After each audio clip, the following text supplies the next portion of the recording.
Viewers, apologize, I'm continue. Hello and what's up guys. In this video we are diving into a major political shakeup ahead of 2027. The North is plotting a takeover and El-Rufai has just made a bold statement. The North must form an alliance with the South to save Nigeria. Former Kaduna State Governor El-Rufai, who recently dumped APC for SDP, is pushing for a strong North-South partnership. During a condolence visit to Edwin Clark's family, El-Rufai reminded Nigerians that the North and South were traditionally political allies in the past. Now, he says, it is time to revive that alliance to rescue Nigeria. But here is where it gets even bigger. Political heavyweights are already holding secret meetings. Atiku Abubakar led El-Rufai to this visit, adding more fuel to the speculation that a massive coalition is forming to challenge Tinubu in 2027. And it doesn't stop there. In recent weeks, El-Rufai has been meeting with key opposition figures, including Hamza Al-Mustafa and Shehu Gaba. Strategic alliances are being built, and many believe this is all part of a bigger plan to unseat Tinubu. Now, information reaching us has it that former President Buhari's allies and most northern governors are planning to join El-Rufai in SDP. With all these moves, it's clear 2027 is going to be a serious political battlefield. Guys, I'll let you watch this video for yourself so you can see exactly what I am talking about. Also, don't forget to like, share and subscribe to this channel if you haven't already done so. Take a look guys, and remember to share your thoughts after watching. Particularly my brother Eddie, we work very closely together, and my link with the chief, my brother Chief Bawani. All invited guests, family members, good afternoon. I've been asked by our leader, Vice President Tinubu, to make a few remarks. Let me begin with condolences to the family.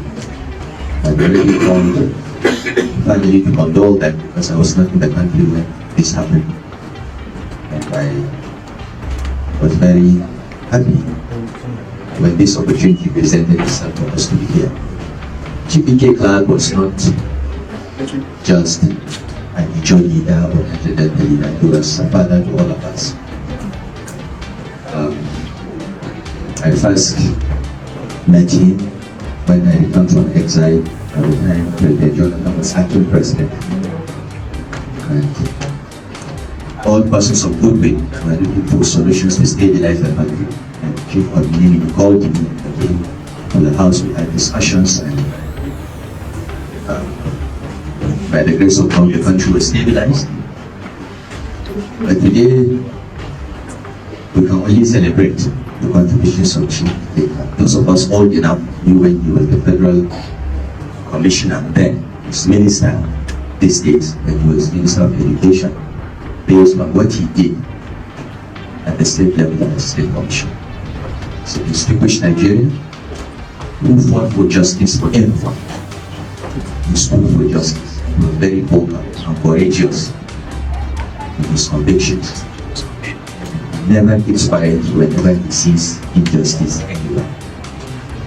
And injustice to one is injustice to all, as far as Chief Clark is concerned. So I have been a regular visitor here, and we have worked together on many issues under the leadership of the chief. And as Oga has said, I think the country has lost an icon. May the soul rest in perfect peace. May the Almighty God bless all that He has done behind. May His legacies continue, and may all the seeds that He has planted grow and blossom for the greatness of Nigeria. It's quite touching to hear that the last words the chief said was, "I love Nigeria, Nigeria." I think that is a message that everyone in Nigeria should hear. For those that want to see Nigeria break up, or engage in ethnic violence along with ethnic or religious lines. I worked with Ebi on a committee trying to improve electricity supply situation under the leadership of His Excellency Vice President Yosef. And I was very impressed with his intellect, with his knowledge. He was representing the CBN government, but he was the brain of everything that you see the CBN did as far as power sector intervention was concerned. And the CBN did a lot. It's easy to discredit the CBN at LAU because he did other things that we did, like I took them to court because of the currency redesign. So we were not the best of friends at the time. But we should also recognize when someone has done something great, and some of the interventions of the Central Bank of Nigeria, I must admit, you saved the electricity sector in this country, and Eddie Perry was at the peak of it. So even if the only contribution of children in class was to give us Eddie for that critical period, I think Nigeria should be grateful to the crisis. I think everyone, no one, can dispute that we, as a country, our democracy, our nation are in great danger. And all people of goodwill need to come together to ensure that we have a leadership that will make this country better for everyone, not just for you. And I think the legacy of Takeover and the work that he has done should remind us all of the importance of being courageous, standing up for justice, and risking everything for Nigeria. I've been working on a project to write about the legacies of our 6 living former presidents of Nigeria. Nigeria is very that we are the only country in the world with 6 former presidents still alive, still active. And I thought we are not making the best use of their experiences so from January last year, I started research and I reached all the former presidents, and we're working on publishing this book by the grace of God by the middle of next year. Because it requires doing several years of research, but then also interviewing the former presidents and asking them some difficult questions. One of the questions I was going to ask President Babangida was June 12. He has answered it yesterday. But there are more I want to ask him at the time comes, and I'm happy to say that all the former presidents have agreed to the project. I think it's important because we tend to forget what good things our leaders have done, but only remember 1 or 2 of their mistakes. And taking Babangida as an example, people don't realize that the 3 largest banks in Nigeria today did not exist before Babangida. Babangida, that license guarantee trust, license access, and Zenith Bank. These are the 3 largest banks in Nigeria. They didn't exist before Babangida came, but nobody gives him credit. So these books that we want to write and to tease out some of this. Nobody gives Vice President Atiku Abubakar the credit for leading the economic policy making under the Obasanjo administration. Many of the things that we did, the people need the economic use under his leadership. Maybe because we don't write a lot and people don't read history, we tend to forget. We only remember negative things. I think it's part of human nature to remember only negative things, to forget positive things. I'm honored and humbled to come with Vice President Atiku Abubakar to condole his family and commend the work that Takeover has done. And I call on you as a family and the other family minded to please continue this good work. The books I was reading as part of this research was a book written by the late Lieutenant David Ejo about his challenges to put Nigeria together through time. To be at the forefront of this tradition. And I remember in the 60s, 70s, 80s, the traditional political partners of the North and South.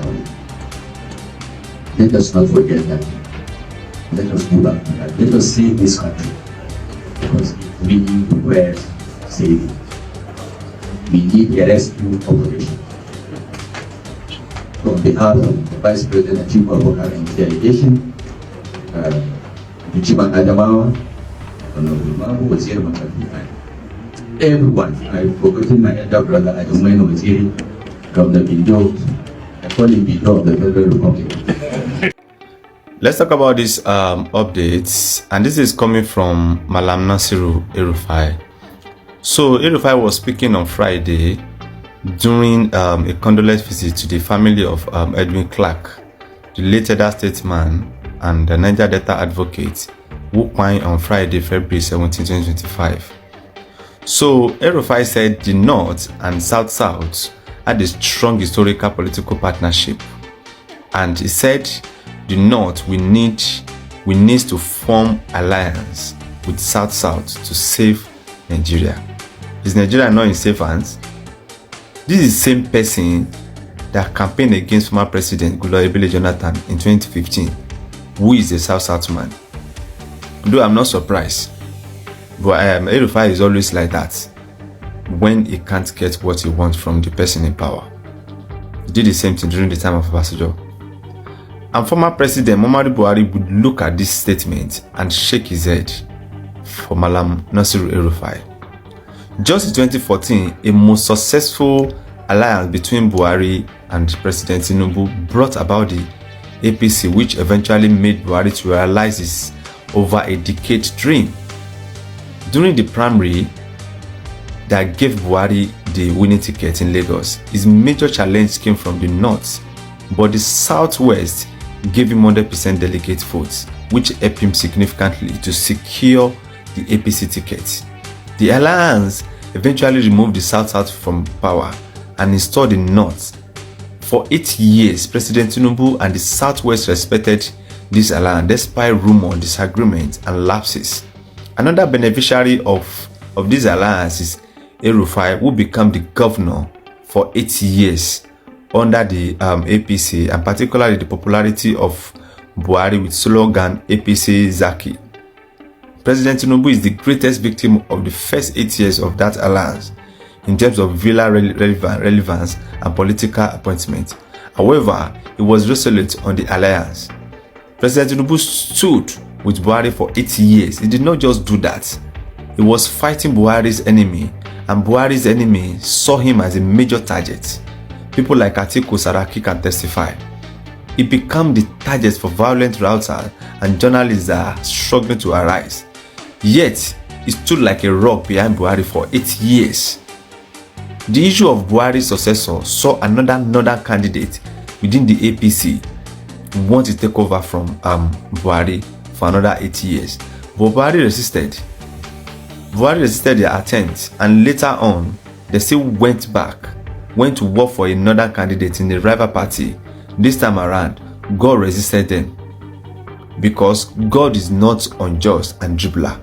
The power came to the Southwest, to the man who truly represents the political struggle of the Southwest since the crime of MKO Abiola. Just less than 2 years out of government, El-Rufai suddenly discovered that North is better off with South and not Southwest. A reverse game played against Goodluck Jonathan in 2015. If you knew you were better off with South, why didn't you support Goodluck Jonathan to do second term in 2015? Why did your new love Atiku allow Wike to pick the PDP ticket after the North had served for 8 years? Why did Tambuwa form alliance with Atiku and not Wike that brought him back to the PDP? The game of appointment seeker and power monger has ended completely. Politics of integrity has truly retired them. The Southwest will continue its 8 years and heaven will not fall. Nigeria will not fall. APC will not fall. Tinubu will not fall. President Tinubu will not fall. Only an irresponsible person tells the concubine that the concubine is better than the spouse, just because the spouse denied the irresponsible person purpose. Let me tell you, the reforms this administration is doing, the reform continue, the economic recovery continues, war against insecurity continues.